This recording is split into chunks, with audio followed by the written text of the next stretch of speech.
He also starts out as a 15-year-old. Now he's out of college. And all of his nemesis, all of his enemies, his rogues gallery, are all much older. They're all at least a generation, sometimes 2 generations older than him. So aside from the class struggle, there's always also been that age question of this young guy with his heart in the right place, fighting the corrupt, the cynical, the sellouts, the bad guys who are bad because society lets them be bad. And I think we're back at a point where we see things that way in society, and I think that's part of the resonance. Pop culture historian Roy Schwartz, thanks so much, as always, for coming on All Things Considered. Thanks for having me again.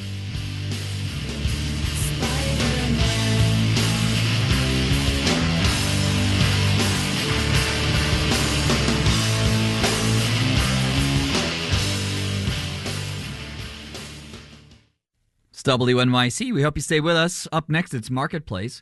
Companies are looking to integrate AI in all sorts of ways, and that includes the production of the snack Pringles. Small tweaks to the machinery, maybe a little more water here, maybe a little more oil here. Once you pop, the AI won't stop. That's coming up on Marketplace. We'll be back with All Things Considered at 7 tonight. 82 degrees right now. We could see some more thunderstorms through the evening here. You're listening to WNYC. It's a Monday evening at just about 6:30.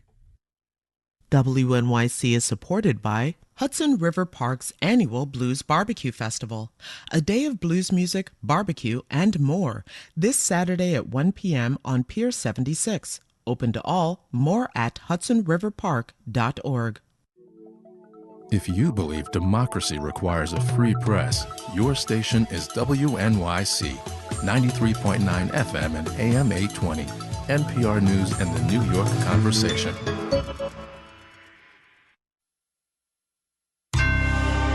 Marketplace is supported by Schwab.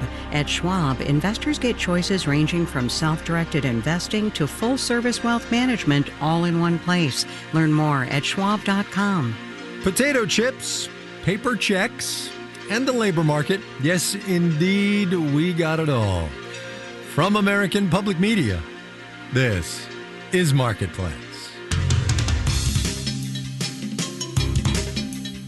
Marketplace is supported by JLL, helping businesses achieve goals through commercial real estate. From market insights to talent retention to finding the right place for businesses to grow, JLL is there. JLL, see a brighter way.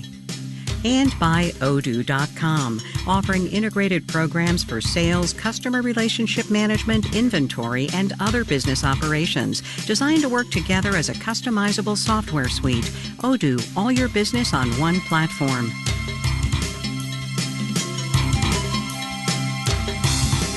In Los Angeles, I'm Kai Rizdal. Monday today. This one is the 10th of August. Good as it always is to have you along, everybody. If you flip through the Rolodex of this economy right now, you will see a lot of things that are headline worthy. AI spending and related, what the markets are doing about that. Oil and the president's war. Trade and tariffs, those are kind of perennials at this point. Arguably, though, and with all respect to the other items I just mentioned, the two things most worthy of attention are inflation and the labor market, which gets us to this week. We will get the July Consumer Price Index on Wednesday, wholesale prices on Thursday. That, of course, will be the Producer Price Index. And then how those two things feed into consumer behavior with the July report on retail spending come Friday. That all, as you know, follows the July jobs report out last Friday, in which we learned wage growth fell sharply, with average hourly earnings increasing at the slowest pace in 5 years. Still growing, but more slowly. Inflation, I do not need to remind you, isn't really slowing much at all. So, high inflation, slowing wage growth. Here's Marketplace's Mitchell Hartman. 1 year ago, prices were rising by 2.7% year over year. Workers' average hourly pay was growing by 4%. Fast forward to now, prices are now rising 3.5% a year, but wage growth has slowed to just 3.2%. Real earnings, that's pay after accounting for inflation, actually turned negative back in April. Consumers aren't, going around doing that calculation. Johnny Sawyer is at public opinion firm Ipsos. But what they do know is that their cost of living is up and they feel like the economy is not doing well. And employers aren't under much pressure to increase wages because workers are staying put even in the face of anemic raises, says Amy Glazer at staffing firm Adecco. employees are really looking for security. We've seen wages slow. You're not seeing these huge sign-on bonuses. So, as purchasing power is eroded, what are consumers doing? A lot of people have been forced to dip into savings and take on debt. Ted Rossman is at nonprofit credit counseling firm Money Management International. He says it's not just low-income consumers. It's also middle-income earners finding that rising prices have eaten up their entire paycheck before the end of the month. This is often very practical debt. It's not usually a vacation or a shopping spree. I mean, usually this is medical debt, car repairs, it's groceries, it's everyday essentials. Consumers are trading down, spending more frugally, says Joanne Shu at the University of Michigan Consumer Surveys, but not everybody. At the very top of the income and wealth spectrum, they're probably not adjusting their spending all that much. Consumers who have large stock portfolios may be feeling wealthier than they have felt in a long time. And Shu says they generate the lion's share of consumer spending, meaning their outlays may mask declining purchasing power for the rest of consumers in the economy. I'm Mitchell Hartman for Marketplace.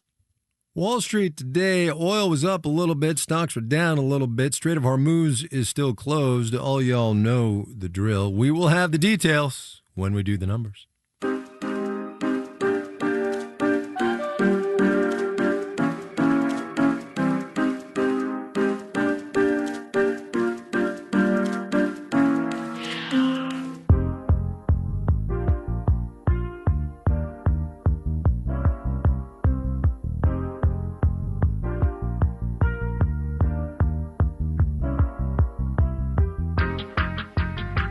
All right, here's a story about the power of a brand, about knowing your customer and hoping they will follow you.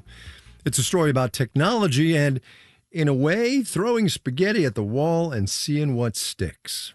Bed Bath & Beyond, the parent company of, yes, Bed Bath & Beyond, but also Overstock and Bye Bye Baby, they're changing their name and a whole bunch more. Come Monday next, BB&B will henceforth be known as Neighborhood Intelligence. The plan is to move into services a bit more, flooring and insurance, maybe mortgages. It's buying a real estate platform called Fathom, and it's going to move from the New York Stock Exchange to the NASDAQ. Ticker changes from BBBY to NXH. Marketplace's Kristen Schwab explains it all. Every year, Catherine Harrigan's turnaround management course at Columbia ends with an assignment where students study a troubled company of their choosing. And there is one name that has been popular. Bed Bath & Beyond has been among the final projects that I've read for the last 3 years, okay? BB&B is famous, and not for good reasons. There were the endless coupons, the cluttered shelves, the much too slow pivot to online retail.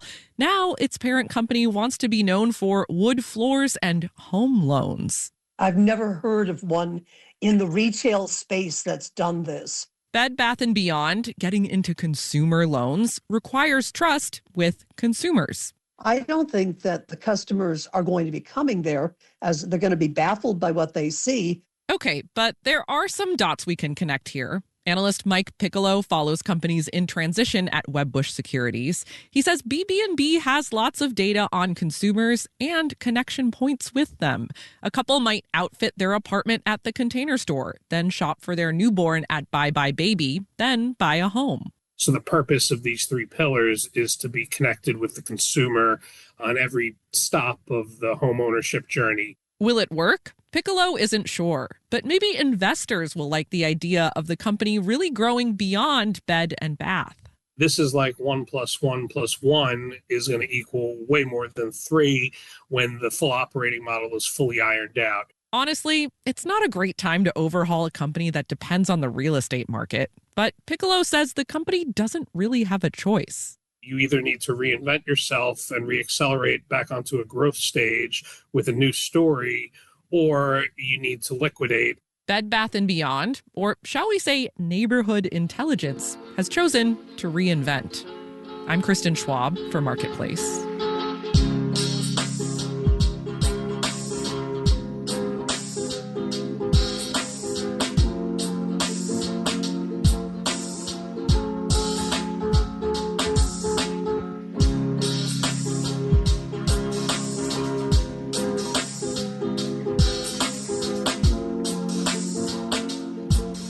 Raise your hand if you can relate to this. You're in line someplace. It's probably the grocery store, and you get stuck behind somebody writing a check, a paper check.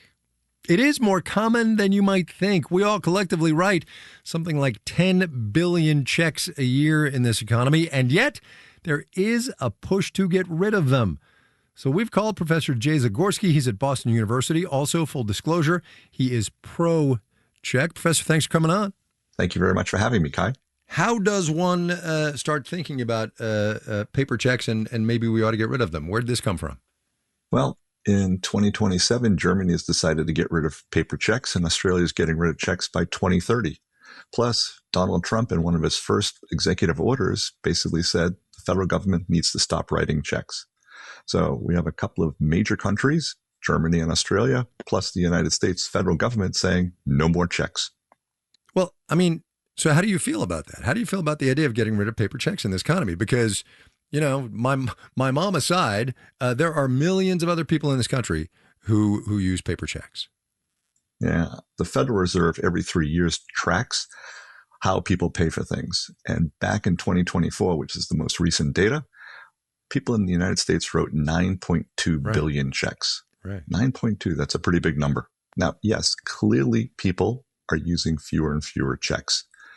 Back in 2024, the typical person wrote about 2 checks a month, and that was way, way down from what happened in 2000. Back in 2000, people were writing about 27 checks. But there's still a small part of the society, primarily older people and primarily small businesses, that love using checks. Yeah, the older people you get, right, force of habit. Small businesses, I imagine, is so they avoid, that 3% you got to pay to Visa or whatever it is. 3.5, up to 4% is allowed. So, 3 or 4%, if you're a small business and you're only doing, say, a couple of $1 million in revenue a year, that can really add up on the bottom line. You said a minute ago that the Federal Reserve has been thinking about maybe getting out of the check game. They are a little known fact about the Fed. They process a huge number of the checks in this country. And also the president wants to get the U.S. out of the check game. Can they just do that? Well, the Federal Reserve processes about a third of the checks in the United States. And they had a request for comment this past spring saying, should we get out of the check business or not? Because the checks that are processed by the Federal Reserve, they're cleared by machines, and those machines are getting a little bit old, a little long in the tooth, and they haven't released what the public comments were, but we'll see in a couple of months when the Federal Reserve releases what their results are. Yeah, you must have given a public comment, right? You're a trained expert in this field. As a matter of fact, I saw the request for public comments 1 week after it closed, and I was like, no, I missed the deadline. Timing is everything. Here, do you suppose checks are just going to last? I mean, there are still millions of people using them. There's an audience for them. As a matter of fact, I think checks are going to continue to last. And a lot of people write checks that say, I don't write any checks. And what I say is I ask people, do you use online bill pay? And many people are like, yeah. And I say, if the bank cannot pay electronically using something called ACH, the automatic clearinghouse, then the bank just cuts a paper check on your behalf. They do not. Is that right? They do. As a matter of fact, in general, if your bank doesn't say it's cutting a paper check, if it takes 3 to 5 days for a payment to arrive, you can be pretty sure that's being cut a paper check. I had no idea. As I've said on this program before, my wife handles and is in charge of, and it's a good thing, literally all the money in our household. So I'm sure she's aware of this. I had no idea that that's actually what happens. And that's part of the reason why 9.2 billion checks were being written last year. For sure. Do you suppose maybe you're standing athwart history here, screaming stop, and people are just the government and the Fed, they're going to do whatever they want to do? Oh, I fully expect that. I do feel that the tide of history is going against me, but it's important as an academic to point out that there are advantages of some of, we'll call it more the old-fashioned ways. And especially some of the advantages are coming a little bit more forefront right now as we discuss the pluses and minuses of artificial intelligence. Yeah. Jay Zagorski, he's at Boston University. Professor Zagorski, thanks for your time, sir. I appreciate it. Have a wonderful day, Kai. You too.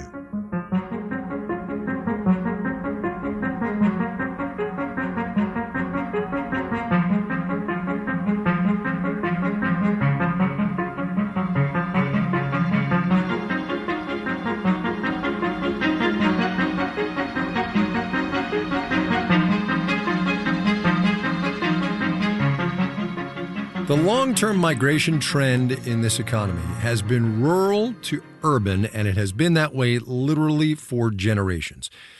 And while plenty of people are still moving to cities rather than out of them, the Economic Research Service, that's part of the Department of Agriculture, says that between 2021 and 2024, the rural parts of this country saw a net population gain of about 430,000 people. Remote work is a factor. More affordable housing, yes, definitely. Sometimes, though, it's just about finding the place that feels like home. That brings us to today's installment of our series, Adventures in Housing. I'm Janet Kyle, and I live in a vintage trailer on a flower farm on 3.5 acres in Saluda, South Carolina. I am 65 years old and single. One thing I have figured out the older I've gotten is that I don't like living in the city. And I have found that I keep desiring country life. So I moved to Italy for a while. I looked at England for a little while because of its simple country life. And then I thought, instead of getting rid of everything, how about if I move west of the city and could still commute in? I just started looking to see what there was, and this Airbnb came up.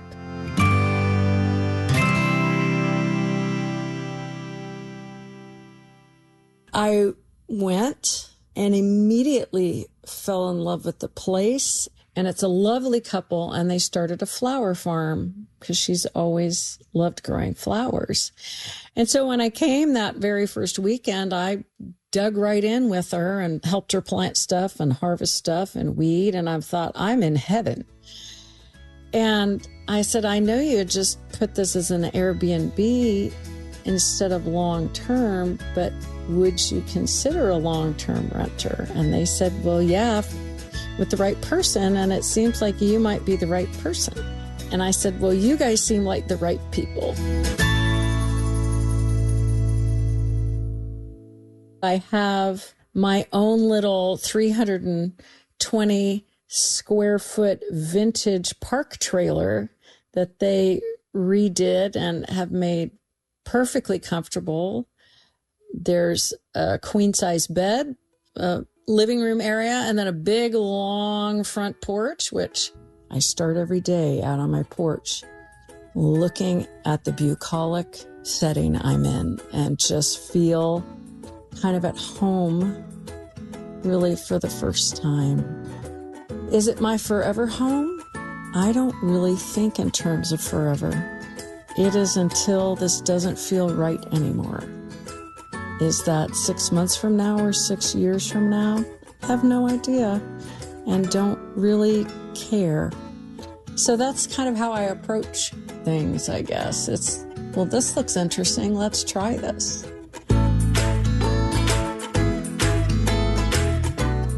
Let's try this. Janet Kyle in Saluda, South Carolina. You know, this series does not work without you. So whether you have found yourself a home or you're still on the move, share your story with us, would you? Marketplace.org/adventures in housing.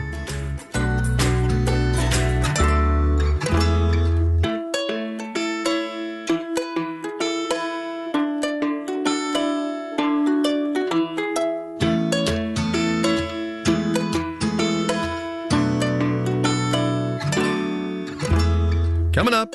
200 data points every millisecond is now filtering into this computing device. All in the name of the perfect Pringle. I promise that's the story. First, though, let's do the numbers. Dow Industrial's off about 60 points today, a 0.1%, 53,975. NASDAQ down 85 points, about 0.3%, 26,605. S&P 500 down 4 points. We'll call that flat, 77 and 53. So Bed Bath & Beyond, shares down almost 4.5% today. Now that it's moving into home services, it'll face off against retail giants like Home Depot and Lowe's. Home Depot saw shares drop more than 1.3%. Lowe's down more than 2% on the day. Speaking of rebrands, as we were, there are some household company names that once went by something very different. Google used to be known as Backrub. Seriously? Not making this up? Shares down, up today. Should have been down. Shares up almost 0.7%. Nike, used to be known as Blue Ribbon Sports, increased about 1%. Bonds down, yield on the 10-year T-note rose 4.70%. You're listening to Marketplace. The Numbers is supported by Mercury, a fintech that offers banking, credit cards, and financial software. Marketplace is supported by Bitwarden Password Manager. Millions of people will be traveling this summer. Bitwarden is designed to secure passwords anywhere, whether working from home or lounging on white sand beaches. Bitwarden.com.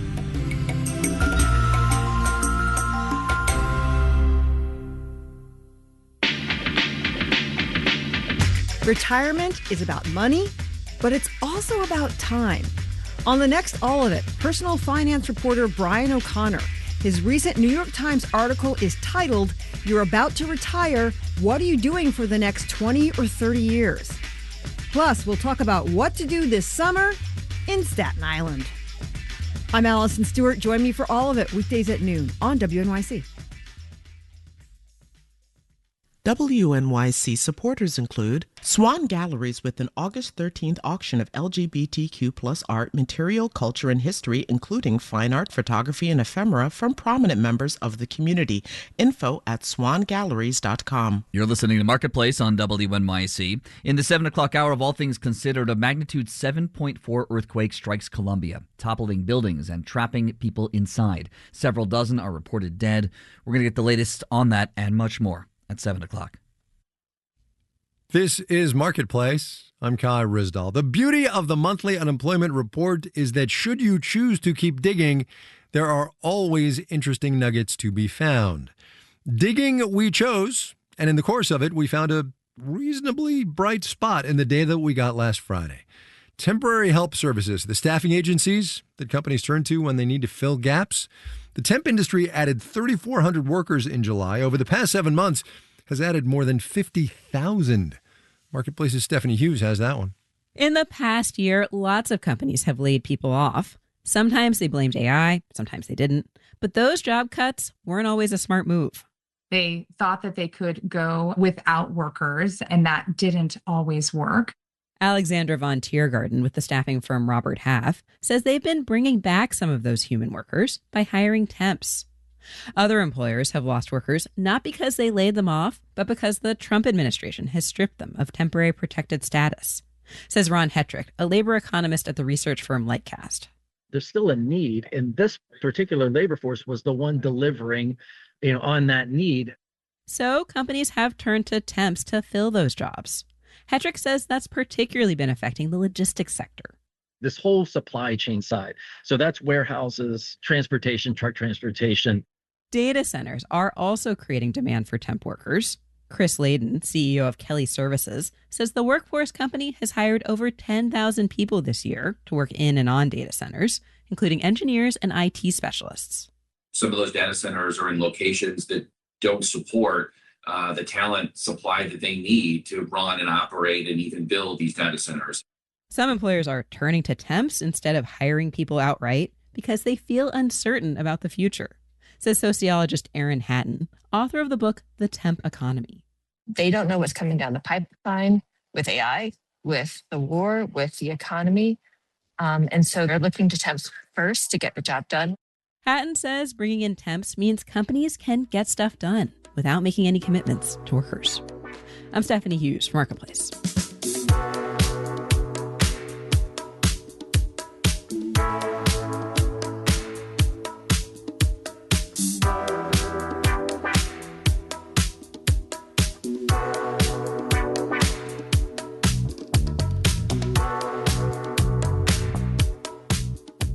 We talk about optimization a lot. Efficiency in production leading to goods that are more uniform and thus more profitable.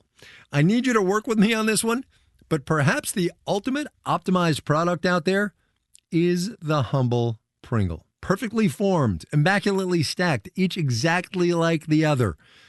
The company that makes them, though, wants them to be even more perfect.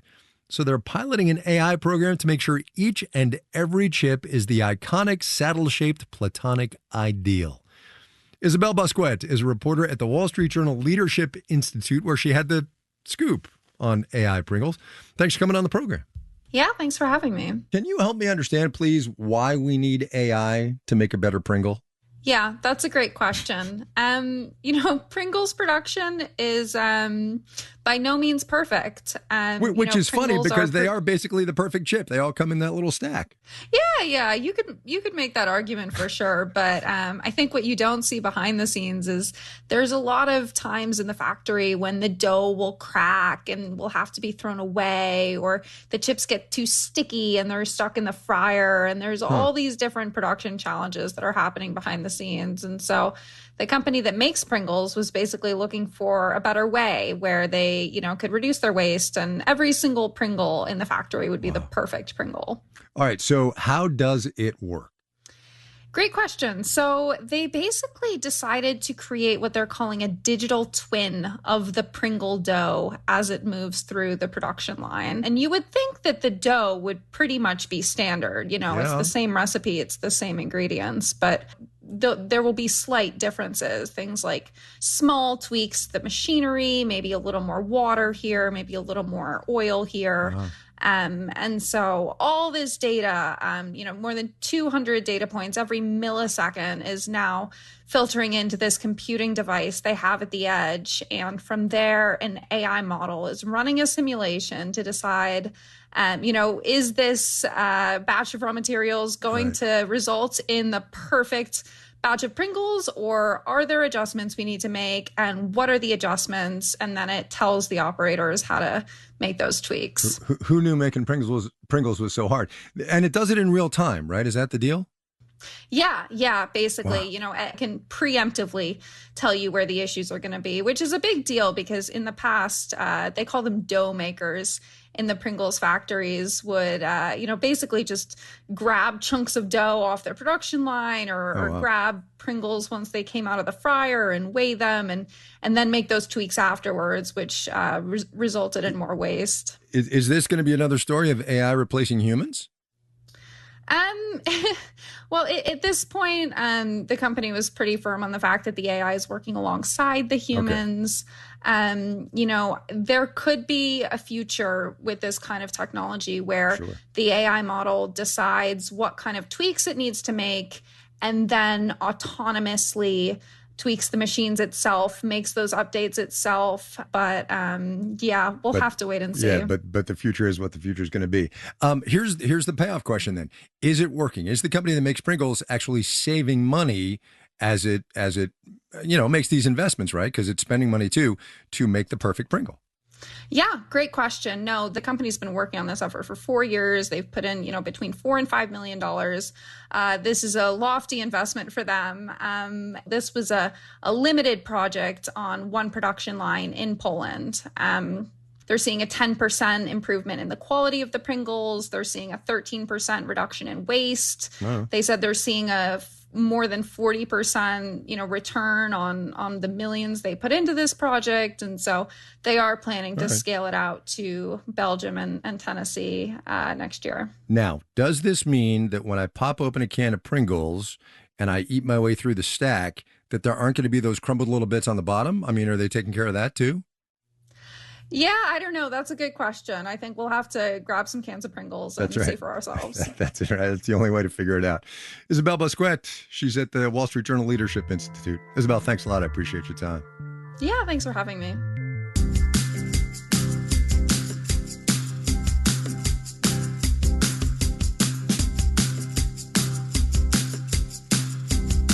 Marketplace is supported by Progressive. Progressive Insurance is hiring for virtual and hybrid employment. The company offers opportunities for professional development and career progression. Position details can be found online at careers.progressive.com. This final note on the way out today comes to us from Axios, an occasional guest on this program, Neil Irwin. Guess who is the Federal Reserve's biggest fan of artificial intelligence? If you said Chairman Kevin Warsh, please go straight to the head of the class. Neil reported today that before he took office, Warsh built a couple of AI bots that aggregated the works of Milton Friedman and James Tobin, very heavy hitters in 20th century economics, and then asked those bots to spit out what Friedman and Tobin would have had to say about today's economic issues. Maybe it's just me, but I don't think you're allowed to do that in Econ 101 lest you get into big and serious trouble. That's all I'm saying.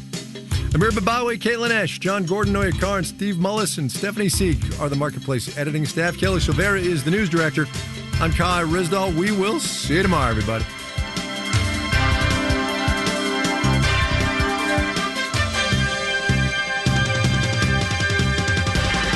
This is APM. WN